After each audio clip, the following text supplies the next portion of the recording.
अक्सर बच्चों और बड़े अफराद में डायरिया लूज मोशन होने की शिकायत बहुत ज़्यादा आम पाई जाती है।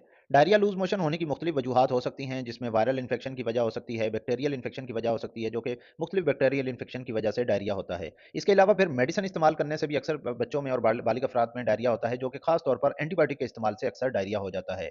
इसके अलावा फिर बच्चों में लैक्टोज इंटॉलरेंस, फूड पॉइजनिंग और अक्सर बच्चों में फिर सफर के दौरान जिसको ट्रेवलर डायरिया कहा जाता है।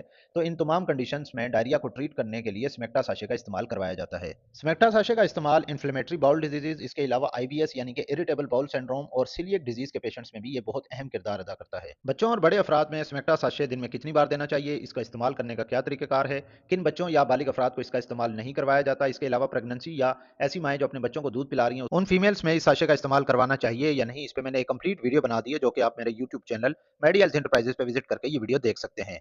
वीडियो का लिंक मैंने डिस्क्रिप्शन और कमेंट बॉक्स में भी दे दिया है। वीडियो अच्छी लगे तो वीडियो को लाइक करें और मजीद ऐसी वीडियोस देखने के लिए चैनल को सब्सक्राइब कर लें।